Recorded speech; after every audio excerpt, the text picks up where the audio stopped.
पावसाळी अधिवेशनाचा आज समारोप झाला आणि या अधिवेशनामध्ये अनेक महत्त्वाची विधेयकं, पुरवणी मागण्या, काही महत्त्वाचे निर्णय या कालावधीमध्ये झाले। विशेषतः महाराष्ट्रातील शिवरायांचे 11 किल्ले आणि जिंजीचा एक 12वा किल्ला याला जागतिक वारसा स्थळाचं मानांकन मिळालं, त्याबद्दल सभागृहात सर्वांनीच आनंद व्यक्त केला। यावर्षी सरासरीपेक्षा जास्त पाऊस पडतो आहे। आतापर्यंत 93% पाऊस पडलेला आहे। काही ठिकाणी पूरस्थिती देखील निर्माण झाली आणि त्या पूरस्थितीमध्ये SDRF NDRF ची मदत करून लोकांना मदत करण्याचा प्रयत्न केला आहे आणि जी काही पंचनामे वगैरे करण्याची आवश्यकता आहे त्याचे आदेश आपण दिलेले आहेत। स्टँडिंग ऑर्डर प्रमाणे ज्यांचं नुकसान झालं आहे, ज्यांचे पंचनामे पूर्ण होत आहेत, त्यांना आपण निधीचं वाटप करतोय। यावर्षी धरणांमध्ये पाणीसाठा चांगला आहे आणि आपण जर बघितलं तर मोठ्या धरणांमध्ये जवळपास 67% साठा आताच तयार झाला आहे। मागच्या वर्षी याच दिवशी 32% साठा होता, मध्यम प्रकल्पात 55% झाला आहे, लघु प्रकल्पात 40% झाला आहे। त्यामुळे निश्चितपणे यावेळचा जो खरीपाचा हंगाम आहे तो चांगल्या प्रकारे या ठिकाणी असेल। जसं पावसाची कामगिरी दमदार आहे तशी आमच्या सरकारची कामगिरीही या अधिवेशनामध्ये दमदार ठरलेली आहे। एकूण 16 विधेयके या ठिकाणी मंजूर करण्यात आली, ज्यामध्ये महत्त्वाची विधेयकं जी आहेत, अनुसूचित जातीला आणि अनुसूचित जमातीला जे आपला आयोग आहे, या दोन्ही आयोगांना वैधानिक दर्जा देण्याचा निर्णय, म्हणजे आपल्याकडे अनुसूचित जमातीचं तर आयोगच नव्हतं आणि अनुसूचित जातीचं जे आयोग होतं त्याला वैधानिक दर्जा नव्हता। दोन्ही आयोग तयार करून त्याला केंद्र सरकारप्रमाणे वैधानिक दर्जा देण्याचा विधेयक या ठिकाणी आपण मंजूर केलेलं आहे। महाराष्ट्र विशेष जनसुरक्षा विधेयक, ज्याबद्दल अनेक अफवा पसरवण्यात आल्या, पण मी पुन्हा आपल्या निदर्शनास आणून देतो की संयुक्त समितीमध्ये 26 सदस्य होते। विरोधी पक्षातले जवळजवळ सगळे प्रमुख लोक या संयुक्त समितीत सदस्य होते। सगळ्या बैठका अतिशय खेळीमेळीच्या वातावरणात त्या ठिकाणी पार पडल्या। क्लॉज बाय क्लॉज एकेका क्लॉजवर त्या ठिकाणी चर्चा झाली। ज्या सुधारणा विरोधकांनी सुचवल्या त्यातल्या ज्या योग्य होत्या त्या क्षणी समितीचे अध्यक्ष श्री चंद्रशेखर बावनकुळे यांनी स्वीकारल्या आणि त्यानंतर अंतिम ड्राफ्टचं वाचन देखील झालं समितीपुढे आणि तो ड्राफ्ट मान्य करण्यात आला। कुठल्याही सदस्याने भिन्न मतपत्रिका याला दिली नाही। समितीमध्ये एकमताने हा प्रस्ताव मान्य करण्यात आला आणि मग तो सभागृहातही दोन्ही सभागृहांनी मान्य केला। त्याच्यामध्ये अमान्य करण्यासारखं काहीच नव्हतं, म्हणूनच विरोधकांनी देखील त्याच्यामध्ये त्या ठिकाणी सहकार्य केलं। हे ठीक आहे की नंतर कदाचित काही दबाव त्यांच्यावर आला आणि त्या दबावामुळे बाहेर त्यांनी वेगळी भूमिका घेतली, पण मी आजही सांगतो की छातीवर हात ठेवून जर विरोधकांनी या ठिकाणी सांगितलं तर याच्यामध्ये ते कुठल्याही प्रकारची त्रुटी काढू शकत नाहीत। अतिशय लोकतांत्रिक पद्धतीनं तयार केलेलं हा कायदा आहे, ज्या कायद्यामध्ये कुठल्याही व्यक्तीला अरेस्टच करता येत नाही।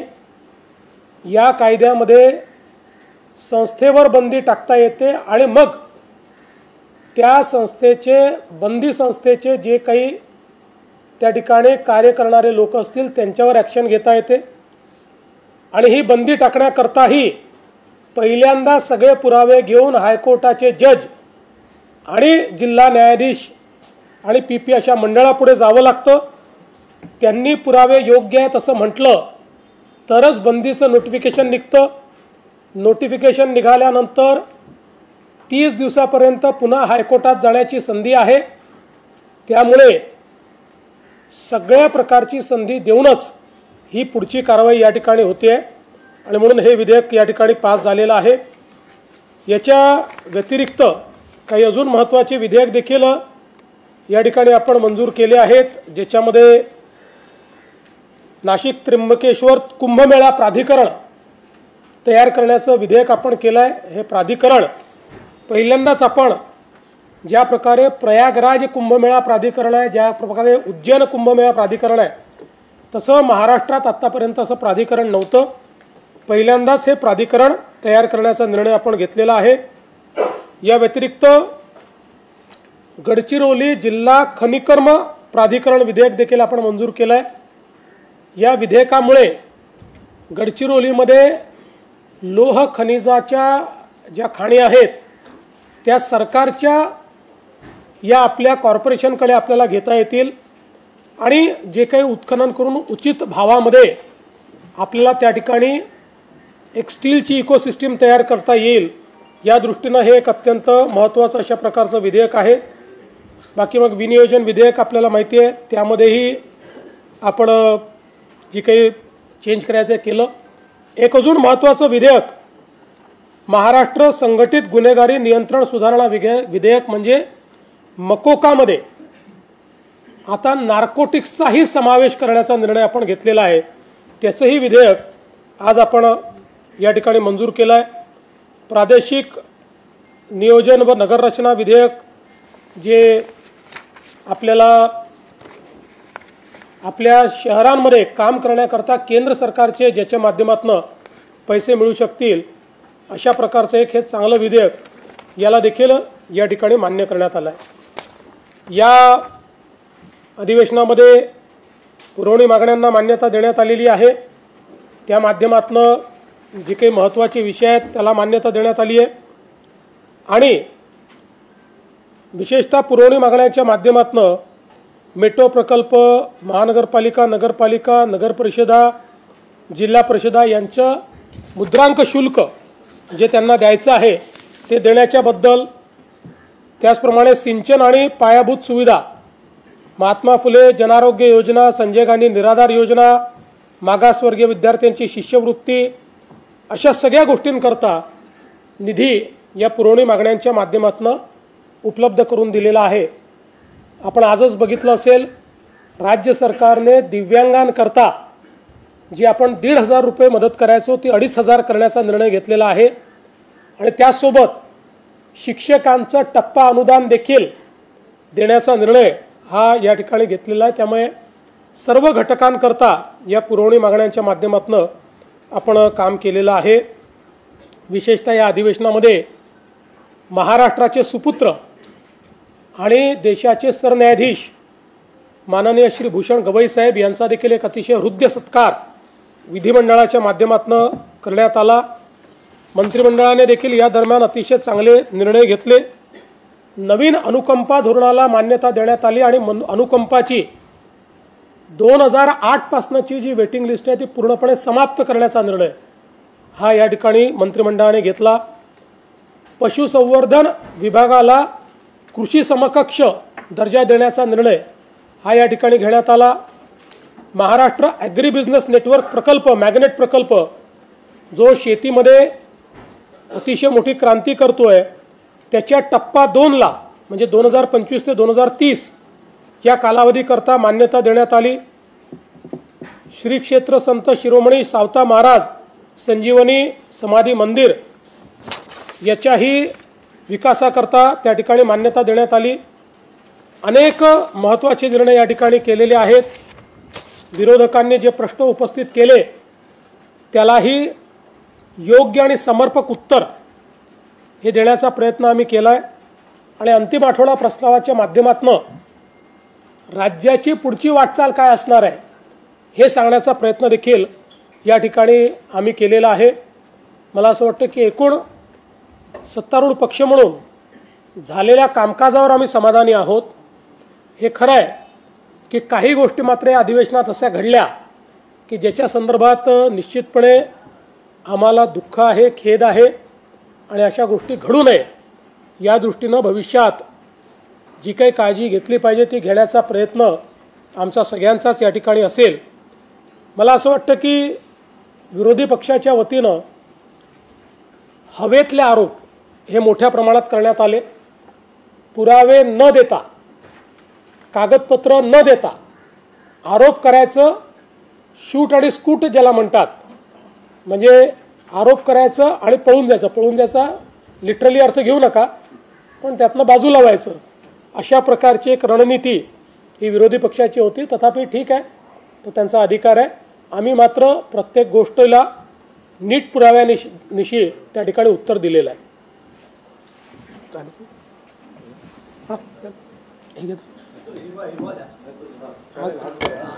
हां,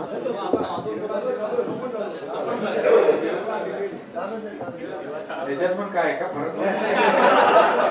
महायुतीचे दोन महायुतीचे दोन एक आणखी पाहिजे होता. आवाज एकच आहे. नाही, आम्ही एकत्र आहोत. आमची संयुक्त पत्रकार परिषद होते, पण मला कळलं की आघाडीवर वेगवेगळे येऊन गेले. तीन वेगवेगळ्या झाल्या ना. म्हणजे जे एकत्र पत्रकार परिषद घेऊ शकत नाहीत त्यांची आता काय महाआघाडी आहे का काय माहित नाही. बिघाडी. आता ते अधिवेशनात देखील तसंच दिसलं.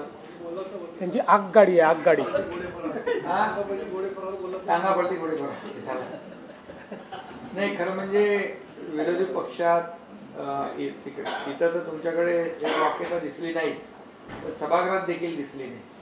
दुर्दैवाने पावसाळी अधिवेशन आपलं यशस्वी झालं, म्हणजे झालं, यशस्वी झालं. पण दुर्दैवाने की जशी आमची अपेक्षा होती की विरोधी पक्षाने जनतेचे प्रश्न सभागृहात मांडले पाहिजे, सभागृहामध्ये उत्तर घेतलं पाहिजे, शासनाकडून त्याची सोडवणूक करून घ्यायला पाहिजे.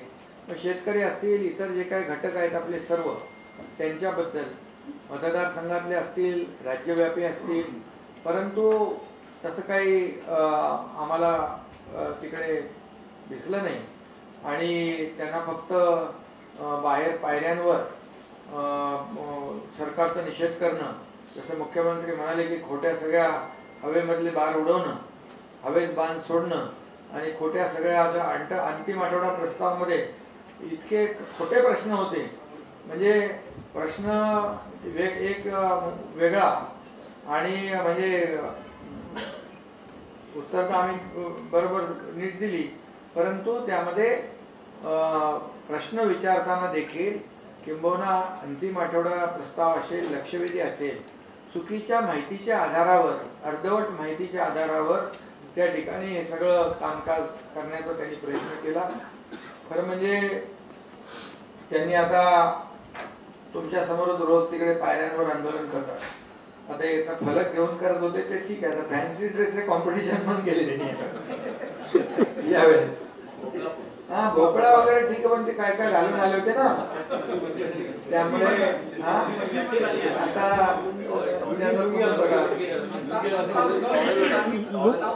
लुंगीशी त्यांची जवळीक वाढलीच आहे. लुंगीशी जवळीक वाढली. कशी वाढली माहिती आहे ना. त्यामुळे ते लुंगी बनियान घातली त्यांनी, ठीक आहे. परंतु एकच आहे, जे काही प्रकार झाले खाली सभागृहामध्ये देखील अध्यक्षांकडे अतिशय म्हणजे आक्षेपार्ह हातवारे करून अध्यक्षांच्या बद्दल सभागृहात बोलणं, बाहेर मीडियामध्ये आपल्याशी बोलणं, अध्यक्षांच्या वर शंका घेणं, अविश्वास दाखवणं, हे खरं म्हणजे लोकशाहीमध्ये हे सार्वभौम सभागृह आहे, त्याचा अपमान आहे. आणि बाहेर देखील म्हणजे सभागृहात बोला ना तुम्ही. सभागृहात बोलण्यासाठी आहे, प्रश्नांची सोडवणूक करण्यासाठी आहे. आणि आम्ही पहिल्याच दिवशी सांगितलं सगळं सरकार तो पूर्ण तयारीमध्ये आहे तुमच्या प्रत्येक प्रश्नाला उत्तर देण्यासाठी. परंतु दुर्दैवाने ते झालं नाही. आणि तो खालचा प्रकार देखील झाला मारामारीचा, तो देखील अतिशय अक्षम्य आणि दुर्दैवी प्रकार झाला की आतापर्यंतच्या इतिहासामध्ये अशा प्रकारचं घटना होऊ नये. ते मुख्यमंत्र्यांनी देखील गांभीर्याने सरकारने देखील गांभीर्याने आणि अध्यक्षांनी गांभीर्याने घेतलेलं आहे. त्यामुळे त्याची पुनरावृत्ती होणार नाही अशी अपेक्षा आणि प्रत्येकाने आपापल्या पद्धतीने याचं पावित्र्य जपलं पाहिजे. अधिवेशन तर अतिशय कामकाज देखील मुख्यमंत्री महोदयांनी सांगितलं, 16 विधेयक पारित झाली आणि अध्यक्ष आमचे खाली विधानसभेचे आणि वरती सभापती अतिशय म्हणजे त्यांनी सगळ्यांना बोलण्याची संधी दिली. कोणालाही असं डावं उजवं केलं नाही. परंतु विरोधी पक्षाला बोलायचंच नाही, विरोधी पक्षाला म्हणजे फक्त आरोपच करायचे, टीकाच करायची, तर त्याला काही कोणाचा इलाज नसतो. आणि त्यामुळे त्यांनी त्यांचं काम केलं आणि आम्ही सरकार म्हणून विधेयक जी लोकहिताची विधेयक आहे ती पारित झाली. अनेक निर्णय आम्ही घेतले याच्यामध्ये. मगाशी सांगितल्याप्रमाणे जनसुरक्षा विधेयक, नक्षलमुक्त महाराष्ट्रासाठी अनेक म्हणजे वर्षापासून त्याची आवश्यकता होती. अर्बन नक्षल जो विषय आहे की त्याला आपल्याला आणि त्याच्यामध्ये देखील मुख्यमंत्री महोदयांनी सगळं सांगितलं की असं कुठलंही कुणावरही असं आपण तात्काळ कारवाई करता येणार नाही. असं पारदर्शक जनसुरक्षा विधेयक देखील मंजूर झालं. झोपडपट्टी मुक्त महाराष्ट्रासाठी देखील निर्णय झाले. या मुंबईतल्या झोपडपट्ट्यांचं जे पुनर्विकास थांबला, भाडाच्या धोकादायक इमारतींचा पुनर्विकास प्रलंबित आहे, त्याला आपण चालना देतोय. मुंबईकर जो मुंबई बाहेर फेकला गेला आहे तो कुणाच्या काळात फेकला गेला, त्याला जबाबदार कोण आहे आपल्या सगळ्यांना माहित आहे. मुंबईची निवडणूक आली, महापालिकेने मुंबई तोडणार मुंबईकर आणि मराठी माणूस या बाबतीमध्ये जे काही ती कॅसेट दरवर्षाची आहे ते सगळ्यांना समजली आहे, कळली आहे आणि आता सगळे सुज्ञ आहेत. त्यामुळे मुंबईकर जो बाहेर गेलाय, नाला सुपारा, वसई विरार, इकडे बदलापूर, अंबरनाथ पर्यंत, त्याला आम्ही पुन्हा मुंबईमध्ये परत आणणार यासाठी आमचं शासन कटिबद्ध आहे. आणि त्यासाठी मग क्लस्टर योजना करतोय आम्ही. जॉईंट व्हेंचर मध्ये आमच्या ज्या शासकीय यंत्रणा आहेत, प्राधिकरण आहे, MMRDA, सिडको, MSRDC, MIDC, या सगळे लोक जे आहेत त्यामध्ये येऊन जे प्रायव्हेट बिल्डर जे पळून गेलेत घर योजना सोडून, तर हे सगळं ज्या गिरणी कामगारांना मोठ्या प्रमाणावर घरं मिळतील. मुंबई आणि मुंबईच्या लगत त्या बाबतीत देखील चर्चा झाली, बैठका झाली. अगोदर तर साधं सर्वेक्षण पण केलं नव्हतं. ठीक आहे, जाऊ दे, आम्हाला काय त्याच्यावर टीका करायची नाहीये. आणि त्याचबरोबर नवीन जे गृहनिर्माण धोरण आहे त्याच्यामध्ये देखील परवडणारी घरं, परवडणारी भाड्याची घरं, त्याचबरोबर नोकरदार महिलांसाठी घरं, स्टुडंट हॉस्टेल, या ठिकाणी गिरणी कामगारांसाठी घरं, पोलिसांना देखील आमच्या सरकारने जी काही घरं, त्या बाबतीत देखील खूप निर्णय. बाकी तर कुंभमेळ्याचं मुख्यमंत्री महोदयांनी सांगितलेलं आहे, विधेयकांच्या बद्दल सांगितलंय. गणेशोत्सव आता राज्य महोत्सव म्हणून जसं आम्ही गोविंदाला देखील प्रो गोविंद आणि सगळे आपले जे सण आहेत, सण जे साजरे करताना जो काही उत्सव, शेवटी महाराष्ट्रामध्ये गणेशोत्सव सगळ्यात मोठा उत्सव आहे. आणि हे सगळे जे सण उत्सव, आपली परंपरा, संस्कृती जोपासली पाहिजे, वाढली पाहिजे, यासाठी शासन म्हणून शेवटी सगळं जे काही विकासाबरोबर या सर्व संस्कृती देखील आपल्याला महत्वाची आहे. विधानसभेच्या काळात देखील मगाशी तिचा उल्लेख झाला, 12 किल्ले जे युनेस्को मध्ये जागतिक वारसा यादीमध्ये आले, ही मोठी अचिव्हमेंट आहे. आणि यामुळे खऱ्या अर्थाने जगभरातले पर्यटक आपल्याकडे येतील. शिवाजी महाराजांचं शौर्य, पराक्रम, इतिहास, गडकोट किल्ल्यांचं महत्व अगदी 7 समुद्रापलीकडे जगभरात पसरेल. आणि आम्ही तर गडकोट किल्ल्यांचं सरकार म्हणून संवर्धन जतन तर करतोच आहे. आणि त्यामुळे आणखी मोठी जबाबदारी वाढली आहे. त्यामुळे मुख्यमंत्री महोदयांनी देखील पाठपुरावा केला. मी मुख्यमंत्री असताना ते प्रस्ताव पाठवला, हे मुख्यमंत्री असताना पारित झाला. आणि त्याच्यासाठी आदरणीय प्रधानमंत्री मोदी साहेबांचं देखील आम्ही अभिनंदन केलं की त्यांनी आपल्या महाराष्ट्राच्या गडकोट किल्ल्याला छत्रपती शिवाजी महाराजांच्या किल्ल्यानं प्राधान्य दिलं. ही आमच्यासाठी खूप मोठी गोष्ट आहे. आणि त्यांचा छत्रपती शिवाजी महाराजांचा आदर्श डोळ्यासमोर ठेवूनच आम्ही राज्यकारभार करतो. आम्ही काय, मोदी साहेब काय, देशाचा कारभार. आणि त्यामुळे हे मोठं झालं. मगाशी सांगितलं आपले सरन्यायाधीश, महाराष्ट्राचे सुपुत्र, त्यांचा देखील याच काळामध्ये सन्मान आणि सत्कार सेंट्रल हॉलमध्ये विधान भवनाच्या करता आला. ही एक मोठी अचिव्हमेंट आहे. आणि बघ बाकी अनेक जे काही निर्णय आम्ही घेतलेले आहेत ते निर्णय सर्वसामान्य लोकांच्या डिटेलमध्ये काही जात नाही, परंतु सर्वसामान्यांच्या हिताचे निर्णय या अधिवेशनामध्ये घेतले. आणि प्रत्येक याला विरोधी पक्षाच्या जे जे काही त्यांनी बाहेर केलं ते ठीक आहे, परंतु आतमध्ये जे जे काही विचारलं, प्रश्न विचारले, लक्ष दिले, त्याचं सगळं उत्तर देण्याचं काम आमच्या मंत्री महोदयांनी केले आणि सगळं कामकाज जे आहे, कामकाज पूर्णपणे विधानसभेचं आणि विधान परिषदेचं चांगलं कामकाज झालेलं आहे. आणि यामध्ये खऱ्या अर्थाने हे पावसाळी अधिवेशन जे आहे ते अतिशय त्याची फलश्रुती आहे, फ्रुटफुल आहे असं मी म्हणेन. लोकांसाठी, जनतेसाठी, या महाराष्ट्रातल्या सर्वसामान्य लोकांसाठी आमचा अजेंडा तोच आहे, या राज्यातल्या सर्वसामान्य लोकांना न्याय देणं. आणि म्हणून शिक्षकांचा देखील जो प्रश्न होता प्रलंबित तोही सुटला आहे. त्यांना देखील टप्पावाढ, अनुदान आहे, सगळे जे काही प्रश्न आहेत ते आम्ही जवळपास सोडवलेले आहेत, सोडवण्याचा आम्ही प्रयत्न करतोय. आणि जो काही 3 वर्षापासून विकासाला जो काही वेग दिलेला आहे, गती दिलेली आहे, ती आपल्या समोर आहे. अधिवेशनामध्ये जे काही प्रश्न आले, लक्षवेधी आल्या, अंतिम आठवडा आला. आता अंतिम आठवड्यामध्ये एवढे विषय घुसवले होते की त्याचा अंतिम आठवडा का तो म्हणजे अधिवेशनाचा होता का वार्षिक आठवडा होता माहिती नाही, पण तरी सुद्धा आम्ही त्याला सगळं वार्षिक अहवाल आणि उत्तर ऐकायची हिंमत पण दाखवत नाही, धाडच दाखवलं पाहिजे ना. म्हणजे प्रश्न विचारतात ते खोटे, आता चुकीच्या माहितीवर, अर्ध्या माहितीवर आधारित, आणि उत्तर ऐकायला पण थांबले पाहिजे ना, तेवढं पण धाडच दाखवायला पाहिजे. बरं ठीक आहे, जाऊ द्या. पण एवढंच मी सांगतो की आता हे पावसाळी अधिवेशन अतिशय चांगलं झालं, वेळेवेळेच्या वातावरणात झालं. आणि बाकी राज्याचा जो काही विकास आहे, या अधिवेशन काळात देखील मुख्यमंत्री महोदयांनी 150 दिवसाचा आपला आम्ही त्याचा आढावा देखील घेतला. आणि 100 दिवस, 150 दिवस एक प्रशासनाला जी काही गती देण्याचं काम, किंबहुना जे आपण लोकांना अँसरेबल आहोत त्यांना, लोकांना स्थानिक पातळीवर न्याय देण्याचं काम या ठिकाणी त्या मुख्यमंत्र्यांच्या कृती आराखड्याच्या माध्यमातून होत आहे. या अधिवेशन काळात देखील बहुत महत्त्वाच्या बैठका देखील झाल्या. त्याही म्हणजे अधिवेशन सुरू आणि बैठकाही सुरू, अनेक निर्णय आम्ही घेतले. त्यामुळे अतिशय कामकाज पूर्ण करणारं हे अधिवेशन आमच्या दृष्टीने झालेलं आहे. आणि आमच्या म्हणजे लोकांच्या हितासाठी, लोकांच्या हिताचं, लोकांना न्याय देणारं हे अधिवेशन आम्ही केले. धन्यवाद. सर्व पत्रकार मित्रांचं, बंधू भगिनींचं मी स्वागत करतो. सर्वांना नमस्कार देखील करतो. मुख्यमंत्री महोदयांनी आणि उपमुख्यमंत्री महोदयांनी बऱ्याच बाबी या अधिवेशनाच्या निमित्तानं काय घडल्या 3 आठवड्यामध्ये तो सांगण्याचं काम केलेलं आहे. आपल्याला सगळ्यांना ज्ञात आहे की जूनला सुरू झालेलं अधिवेशन बरोबर 3 आठवडे चालले. रोज दर आठवड्यात 5 दिवस, असे 15 दिवस अधिवेशन झालं. खरं तर पत्रकार मित्रांनो, हे अधिवेशन यावेळेच्या पुरवणी मागण्याच्या दृष्टीनं पण महत्त्वाचं होतं. आणि जवळपास 57,509 कोटी 51 लाख रुपयाच्या पुरवणी मागण्या आम्ही सादर केल्या. पहिल्याच दिवशी सादर केल्या, त्याच्यानंतर त्याच्याबद्दलची चर्चा झाली आणि दुसऱ्या आठवड्यात विनियोजन बिलासहित ह्या सगळ्या पुरवणी मागण्या म्हणजे रकमा मंजूर झाल्या.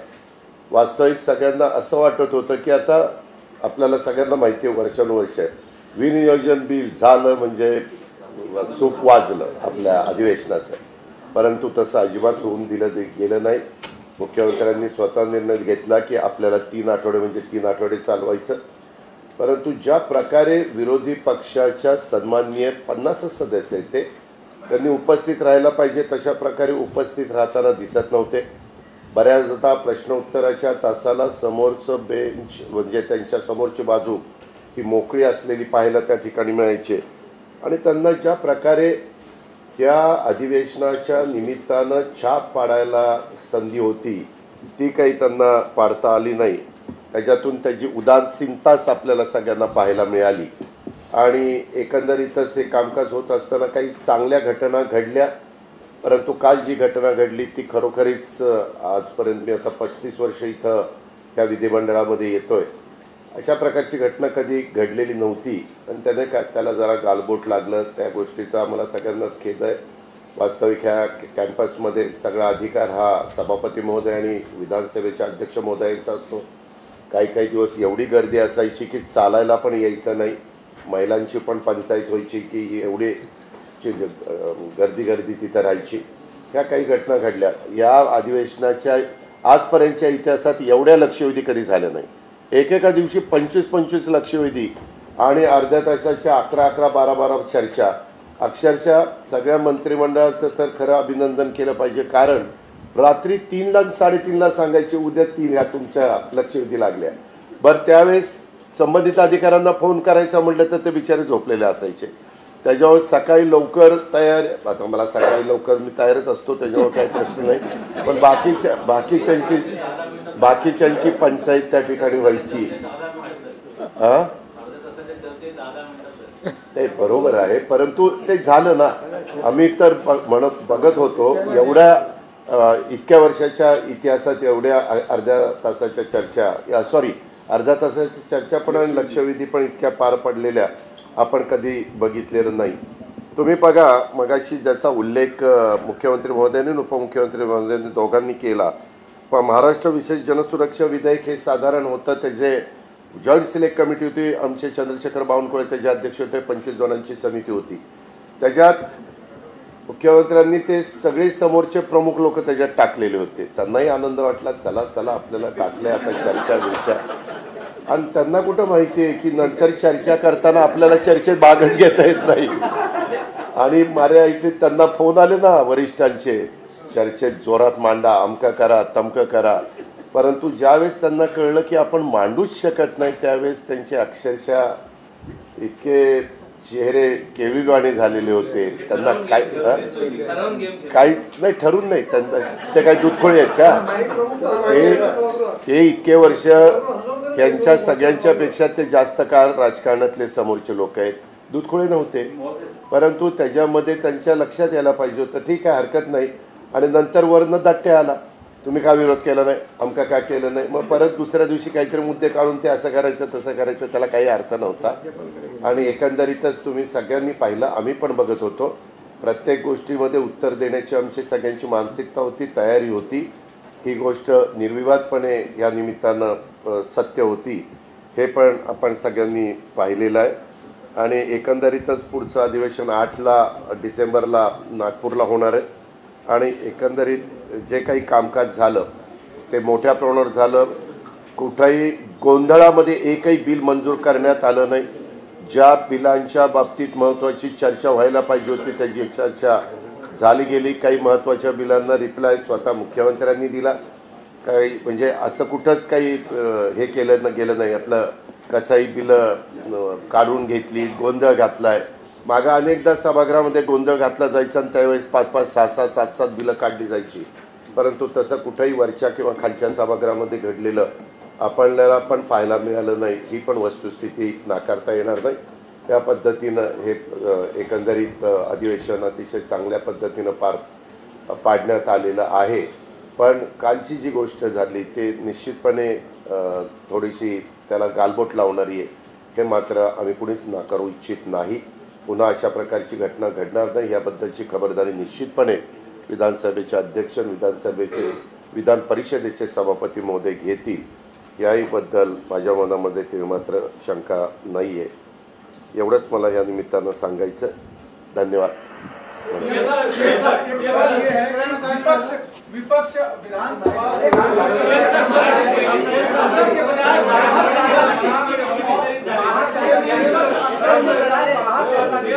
पहला सवाल, और दूसरा जो 3 सप्ताह का जो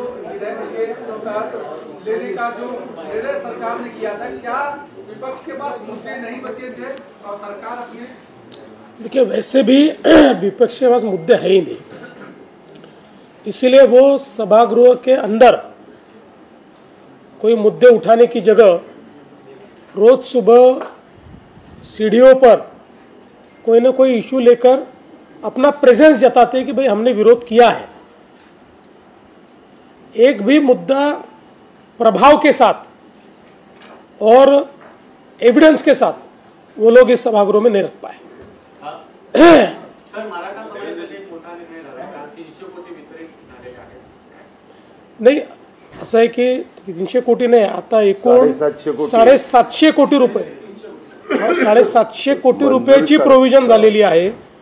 आणि अण्णासाहेब पाटील आर्थिक विकास महामंडळ जे आहे ज्या माध्यमातनं मराठा तरुणांकरता आपण रोजगाराची संधी उपलब्ध करून देतो, त्याला 750 कोटी रुपयाची प्रोव्हिजन करण्यात आलेली आहे आणि त्याचा पहिला टप्पा वितरित देखील करण्यात आलेला आहे. पूर्वी सुद्धा विधानसभेमध्ये 288 सदस्य होते, त्यांचंही प्रेशर होतायचं की आमचे पण लक्षवेधी लागली पाहिजे, आमचं पण काहीतरी लागलं पाहिजे, पण अशा पद्धतीने कधी लक्षवेधी किंवा कधी पाहिलेलं नाही. याचा अर्थ कुठच्या तरी दबावाखाली काम केलं जात आहे का, एक मुद्दा. दुसरा मुद्दा, ज्या पद्धतीने सभागृहामध्ये बेशिस्तपणा वाढलेला आहे किंवा एकमेकांना क्रॉस करून जाण्याचा विषय वाटला, सदस्य बोलतात, मंत्री सुद्धा क्रॉस करून जातात, सिनियर सदस्य पण क्रॉस करून जातात, हा पण गोंधळ वाढलेला आहे. आणि तिसरा महत्त्वाचा मुद्दा, लक्षवेधी चालू आहे, प्रश्नोत्तर चालू आहे आणि घोळका करून बोलण्याचं किंवा मंत्र्यांकडे येऊन पत्रावर सहाय्य करण्याचं वाढलेलं आहे. किती बेशिस्तपणा वाढलेला आहे? याला जोडून एक प्रश्न फक्त आणखी की रामदेव साहेबांनी उल्लेख केला की विधान परिषदेचा 1.5 तास हा मंत्री नसल्यामुळे वाया गेला. पहिल्यांदा तर जो विषय आपण या ठिकाणी विचारलेला आहे, तर हे खरं आहे की पूर्वीच्या काळी 3च लक्षवेधी आपण घ्यायचो, पण आता अध्यक्षांनी त्याची संख्या वाढवलेली आहे. पण आपण जर बघितलं तर रेग्युलर सिटिंगमध्ये 5 किंवा 6 आपण घेतो. इतर लक्षवेधींकरता स्पेशल सिटिंग त्या ठिकाणी ते घेत आहेत. शेवटी मोठ्या प्रमाणात सदस्यांचं मत असतं की आमच्या मतदारसंघातले प्रश्न आहेत, आम्हाला मांडता आले पाहिजेत, काही ना काही न्याय त्याच्यातनं मिळतो आणि म्हणून तशा प्रकारचा निर्णय त्यांनी घेतला. तथापि आम्ही देखील त्यांना विनंती केली की मंत्र्यांना ब्रीफिंगला तरी वेळ मिळाला पाहिजे, या दृष्टीनं तुम्ही संख्या रेग्युलेट करा. त्या पुढच्या वेळेस ते करतील अशी आम्हाला अपेक्षा आहे. दुसरं तुम्ही जे मांडलं हे खरं आहे की काही प्रमाणात आपल्याला नवीन सदस्यांकडनं थोडं बेशिस्त वर्तन पाहायला मिळतं. हा काही ठिकाणी जुने सदस्य पण, मला असं वाटतं की थोडं या संदर्भात आम्ही सगळे प्रयत्न करू पुढच्या अधिवेशनामध्ये की कडक भूमिका ही असली पाहिजे. अशा संबंधित घोळका करणं, एक सदस्य बोलतो आणि 4 सदस्य गप्पा मारतायत, अशी परिस्थिती येऊ नये, हे निश्चितपणे अध्यक्ष देखील लक्ष घालतील. आम्ही त्यांना विनंती करू आणि आम्ही देखील त्याच्यामध्ये लक्ष घालू. तुम्ही काय विचारलं? 1.5 तास वाया गेला. नाही, असं आहे की हे खरं आहे की मिनिस्टर अवेलेबल नव्हते, ते उशिरा पोचले. पण हा जो वेळ वाया गेला आपण असं म्हणतो, त्याच्या बदल्यात रोज 5 तास काम करणं अपेक्षित आहे. पण विधान परिषदेने रोज 7.5 तास काम केलेलं आहे. त्याच्यामुळे वाया गेलेल्या वेळाच्या व्यतिरिक्तचा वेळ देखील भरून काढलेला आहे. आणि मंत्री तेवढा काळ नव्हते असं नाही आहे, पण हाऊस ॲडजन झाल्यामुळे तो काळ पकडला जातो की एवढा काळ, म्हणजे काही 1.5 तास मंत्र्यांना शोधत होते असं नाही आहे, 5 मिनिटात ते पोचले, पण हाऊस ॲडजन झाल्यामुळे तो काळ गेला असं आपण समजतो. पण त्याच दिवशी अधिकचं काम करून तो काळ भरूनही काढलेला आहे. विचार केला तर देशातला सुशिक्षित, सुसंस्कारी आणि ज्याला कामकाजाची माहिती आहे, संसदीय कामकाजाची, यासाठी तुम्ही ओळखले जातात. तुमच्या नेतृत्वाखाली असलेल्या या आमदारांच्या कडून ज्या पद्धतीचं वर्णन झालं, आमदारांना किंवा नेत्यांना एक आचारसंहिता आणण्याची गरज आहे असं तुम्हाला वाटतं? निश्चितपणे चांगल्या वर्तनाची अपेक्षा आहे आणि ते दोन्हीकडनं आहे. कारण आता जे काही घडलेलं आहे, उदाहरणादाखल ही जी घटना काल घडली, 3 दिवस दोन्ही नेते ज्या प्रकारे वागत होते, म्हणजे एकमेकाला, म्हणजे ते यांना काहीतरी हा नक्षल आहे, असा आहे, तसा आहे, त्यांनी यांना काहीतरी हा मंगळसूत्र चोर आहे, हे जे काही चाललं होतं, लहान मुलं, 8वीतले मुले असं नाही भांडत हो. त्यामुळे हे सगळ्यांनाच हा संयम बाळगलाच पाहिजे. आपण कुठे आहोत, या सभागृहाची उंची काय आहे, हे जर लक्षात घेतलं नाही तर आपल्याला कधीच मोठं होता येणार नाही. आणि म्हणून निश्चित मला असं वाटतं की आम्हाला सगळ्यांना जे घडलं त्याचं दुःख देखील आहे आणि याच्यावर नीट उपाययोजना झाली पाहिजे, ही मानसिकताही आहे. गेल्या 35 वर्षामध्ये आम्ही अजितदादांना काल जो सभागृहात जो किस्सा झाला, त्यातले जे आमदार पडळकर 35 वर्षामध्ये दादांवर अशी कोणीही हिंमत झाली खालची खालच्या भाषेत टीका करेल, तो आमदार खालच्या भाषेत त्यांच्यावर टीका करतो. इव्हन शरद पवार, इव्हन लॉबीमध्ये जरी ते चालले तर कमीत कमी 4-5 माणसांचा आपण शिवाय देत चालतात. मग माझा एक प्रश्न आहे की त्यांचा राज्य सरकारमध्ये कोण आका आहे का की तेवढी किती हिंमत करतात? असं आहे की यापूर्वी वेगवेगळ्या म्हणजे दादा जेव्हा विरोधी पक्षात होते त्यावेळी दादांबद्दल ते चुकीचं बोलले होते. त्या संदर्भात मी स्वतः समज दिली होती. पवार साहेबांबद्दल ते ज्यावेळेस चुकीचं बोलले मी स्वतः दिलगिरी व्यक्त केली. पण तुम्हाला पडळकरच का दिसतात, इतर कोणी का दिसत नाही? म्हणजे पडळकरांना समर्थन नाही, दुसऱ्याच्या चुकीने समर्थन नाही करतायत, पण एक पडळकरला का सिंगल आउट करता? इतरांबद्दलही तुम्हाला विचारलं पाहिजे. ते ज्यावेळेस असं वागतायत त्याच्या संदर्भात आपण बोललं पाहिजे. त्यांचे आका कोण आहेत हेही तुम्ही शोधलं पाहिजे.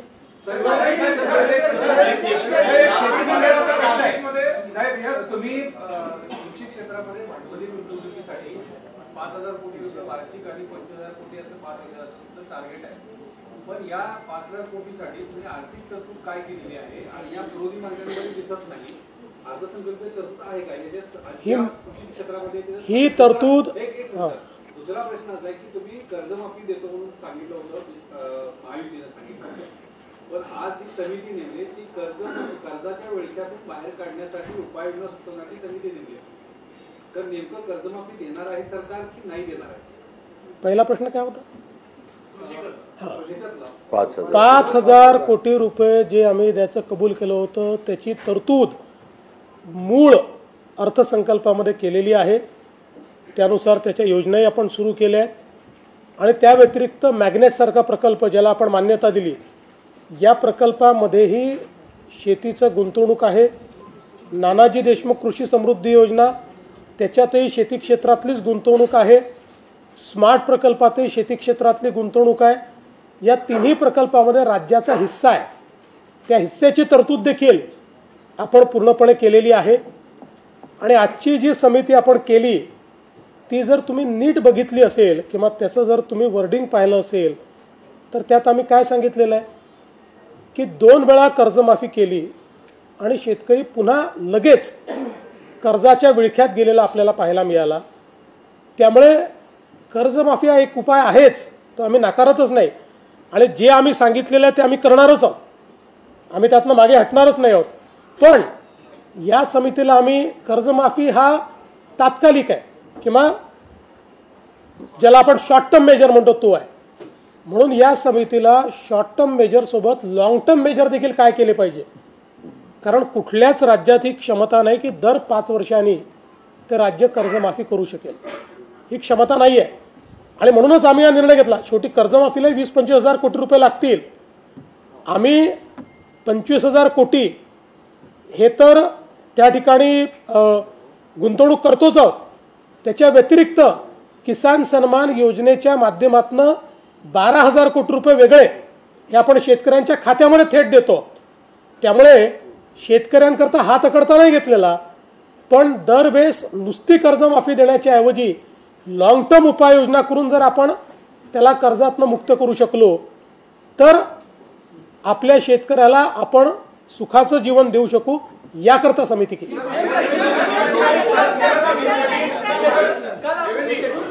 आरक्षण की जो लोग शेड्यूल कास्ट का आरक्षण ले रहे हैं एक ही क्रिश्चियनिटी में कन्वर्ट हो जाते हैं, ऐसे लोगों का आरक्षण भविष्य काल में जांच के बाद रद्द किया जा सकता है.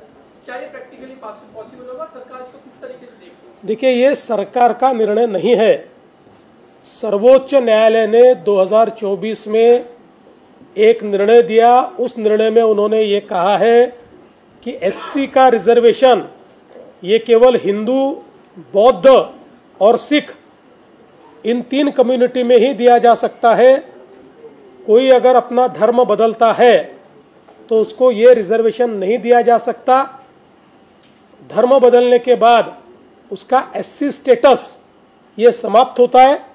इसलिए जो सुप्रीम कोर्ट ने आदेश दिया है उसी के अनुरूप राज्य की सरकार कार्रवाई करेगी.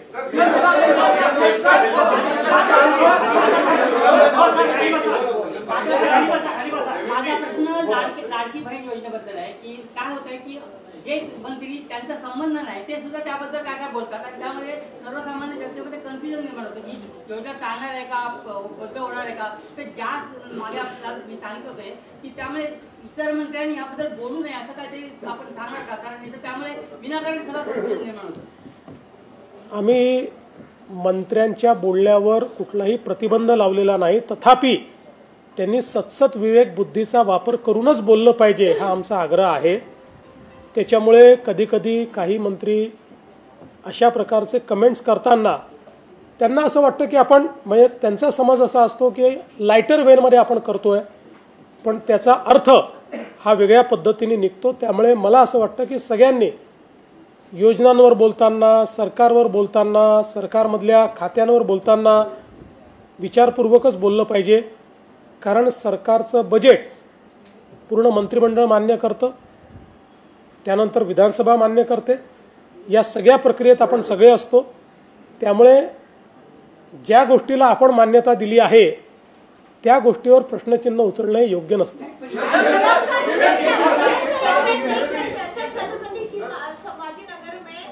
औरंगजेब उसकी मजार है, उस पर जो एक बोर्ड लगा हुआ है जिस बोर्ड पर लिखा हुआ है मुगल सम्राट बादशाह शहंशाह आलम की क्या इस बोर्ड को सरकार पेश करेगी, इसके लिए मांगे भी उठ रही कि इस बोर्ड को निकाला जाए, क्रूर शासक औरंगजेब इस तरह का बोर्ड लगाया जाए. और वहाँ पर जो है कुछ लोग जाते हैं, नमाज पढ़ते हैं, गुलाल गुलाब जो है वहाँ पर चढ़ाया जाता है. सर क्या इस पर सरकार कार्रवाई करेगी? देखिए, पहली बात तो औरंगजेब भारत का हीरो नहीं है, भारत के किसी समाज का हीरो नहीं है, इसलिए उस पर फूल हार चढ़ाने का तो कोई कारण नहीं है.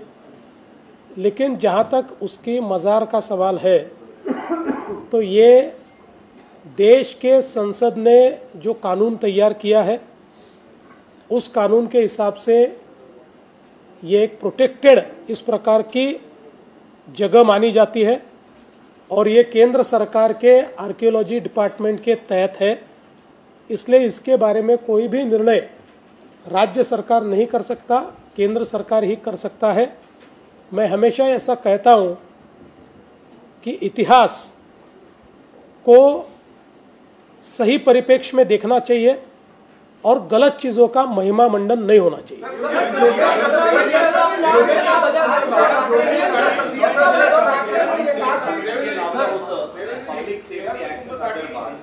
आता जयंतराव याच्या परिषदेमध्ये बोलले होते की आम्ही सरकारला त्याच्यामधून अर्बन नक्सल जे टर्मिनॉलॉजी होते काढायला लावलं, परंतु आम्ही जे सूचना केली होते 4 मीटिंग मध्ये जे मिनिट झालेलं आहे ते सगळे सूचना ओके म्हटलं आम्हाला मीटिंग मध्ये जॉईंट सिलेक्ट कमिटीचे, परंतु ते ऍक्च्युअली इम्प्लिमेंट केलं नव्हतं. एक मिनिट, अध्यक्ष इथे आहेत पण तरी तुम्हाला सांगतो फायनल ड्राफ्टचंही पूर्ण वाचन होतं, असं नाही आहे. ड्राफ्ट, एक मिनिट, ड्राफ्ट कोणालाही घरी जाऊन वाचायचा नसतो, तिथे ड्राफ्ट सर्क्युलेट होतो, एकेका अक्षराचं वाचन होतं आणि तुमचं काही म्हणणं असेल तेवढ्याकरताच ते वाचन होतं. तर तुम्हाला भिन्न मतपत्रिका लावता येते आणि जो भिन्न मतपत्रिका लावतो त्याला ती मी का लावली याच्यावर सभागृहात भाषणही देता येतं. त्यांनी कोणीही भिन्न मतपत्रिका लावलेली नाही याचा अर्थ त्याचा याला पूर्ण मान्यता आहे, कारण त्यांच्या समोर वाचन त्याचं झालेलं आहे. हा हे झालंय त्यांचं, असं सहनही होत नाही, सांगताही येत नाही. त्यांच्या हे लक्षात आलेलं आहे की त्यांच्या समोर जेव्हा पूर्ण मांडलं गेलं आक्षेपार्ह नव्हतंच, त्यामुळे त्यांना आक्षेप घेताच आला नाही आणि आता त्यांच्या पक्षाची भूमिका बदललेली आहे.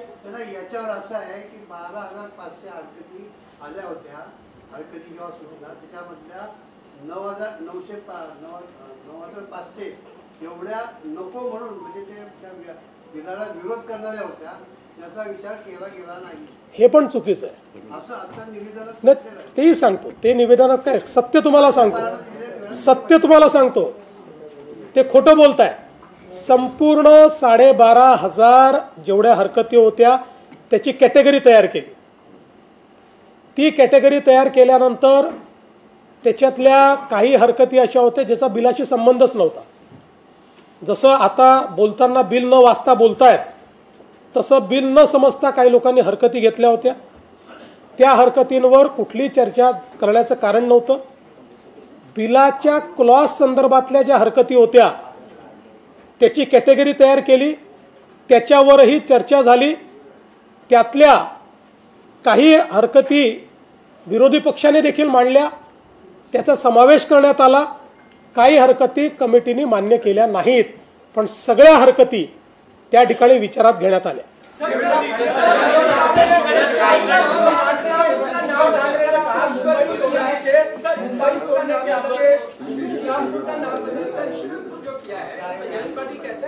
आपने उनको भी पूछा नहीं, स्थानीय लोगों की मांग नहीं थी, बावजूद उसके इस्लामिक नाम बदल कर हिंदू नाम. नहीं, ऐसा है कि इस्लामपुर का नाम ईश्वरपुर हुआ, इसका जो दर्द जयंत पाटिल जी को है वो उन्होंने यहाँ पर व्यक्त किया है, लेकिन वहाँ का जो मूल नाम है वो ईश्वरपुर था, उसका इस्लामपुर किया गया था. इसलिए जो मूल नाम था वही किया जाए, इस प्रकार की मांग लगातार वहाँ के लोग करते थे. अब जयंत राव को जहाँ तक पूछने का सवाल है तो वो सरकार नहीं है, सरकार को पूछना पड़ता है. पालकमंत्री संदर्भात अजूनही तिढा कुठेतरी सुटलेला नाही. लोकप्रतिनिधी देखील त्या संदर्भात ओरड करताना दिसतात. आता तुम्ही तिघही आहात, एकूणच चर्चा होऊन अरे मला वाटलं आतापर्यंत तुम्ही विसरले असाल.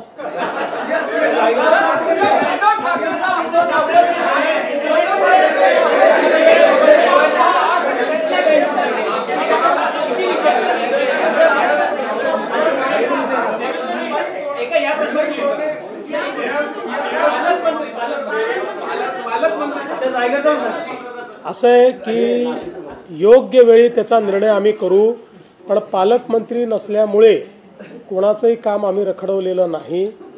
त्या संदर्भात तिघांनी मिळून DPDCचा निर्णय घेतलेला आहे, फंड्सचं वाटप केलेलं आहे, समित्यांच्या संदर्भातले निर्णय घेतलेले आहेत. मात्र पालकमंत्री दिला पाहिजे तो योग्य वेळ देऊ.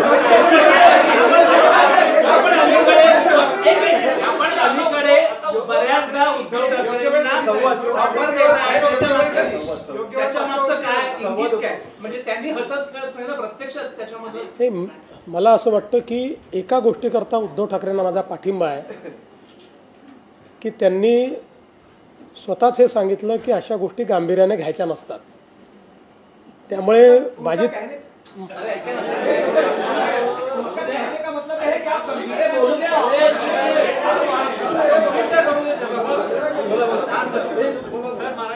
असं आहे, तुम्ही अलीकडच्या काळात सगळे या ठिकाणी तक्रार करता की विधानमंडळाचं कामकाज पूर्वीसारखं होत नाही. कसं पूर्वीसारखं होईल?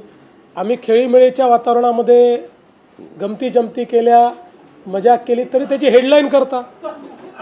आता तुम्हालाही माहिती आहे, त्यांनाही माहिती आहे, आणि जगाला माहिती आहे की त्या ठिकाणी मी काय बोललो. मी हेच सांगितलं की 2029 पर्यंत मी तर तिकडे येण्याचं काही कारण नाही. तुमचा विचार असेल तर पाहू.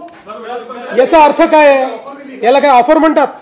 त्यामुळे मला असं वाटतं की अलीकडच्या काळामध्ये समजा संवाद होत असेल किंवा थोडी गंमत जमत होत असेल, तुम्ही काय इतके सिरियसली घेता? जरा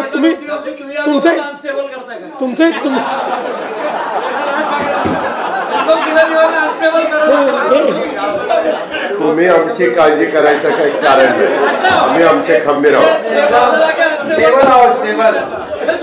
असं आहे, नाही असं आहे असं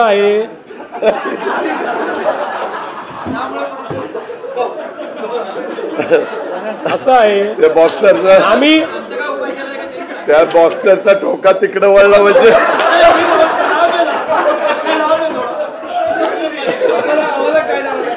म्हणून मी तुम्हाला सांगतो जे दादांनी सांगितलं आहे, दोघांची चिंता तुम्ही करू नका.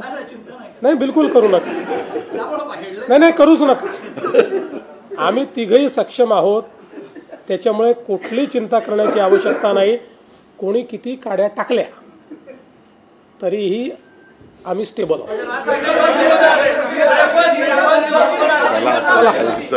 झालं